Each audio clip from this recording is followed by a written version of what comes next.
अस्सलाम वालेकुम दोस्तों, साहिल ट्रक्स में आपको खुशामदीद कहता हूँ। दोस्तों, उम्मीद करता हूँ कि आप खैर खैरियत होंगे। सऊदी अरबिया में रहने वाले तमाम गैर मुल्की हज़रात के लिए आज की वीडियो बहुत स्पेशल है, क्योंकि ये आपकी ज़िंदगी का फ़ैसला जो है वो कर सकती है।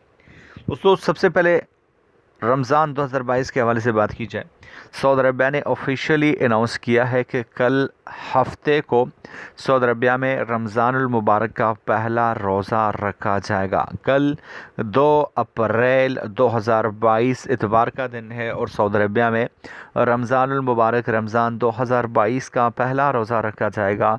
तमाम मुसलमानों को दिल के गहराइयों से रमज़ान मुबारक हो। उस यहाँ पे जो नेक्स्ट अपडेट है वो काफ़ी इम्पोर्टेंट है। सऊदी अरबिया सिक्योरिटी इदारों ने 25 गैर मुल्कियों को जो है वो गिरफ़्तार किया है। साथ साथ 15 गैर मुल्की इदारे भी बंद किए गए हैं। अब यहाँ पे सवाल ये उठता है कि आखिर इन 25 अफराद को, 25 गैर मुल्कियों को क्यों गिरफ़्तार किया गया।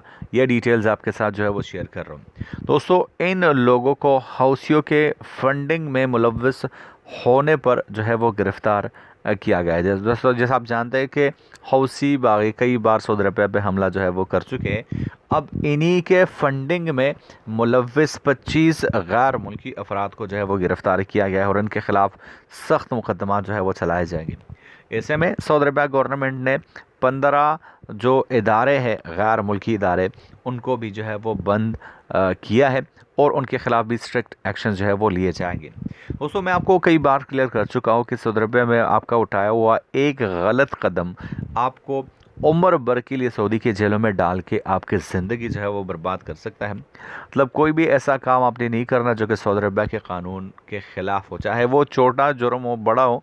मतलब आपको ऐसी कोई भी गलती नहीं करनी जिससे आपको बाद में सारी उम्र जो है वो पछताना पड़े। दोस्तों, यही कुछ इंपॉर्टेंट डिटेल्स आपके साथ शेयर करना चाह रहा था। जाने से पहले ज़रा फिर से बताता चलूँ यार, चैनल को तो सब्सक्राइब करके नोटिफिकेशन बिल पर क्लिक करके ऑल को सिलेक्ट कर लो और इस वीडियो को लाइक कर दो यार।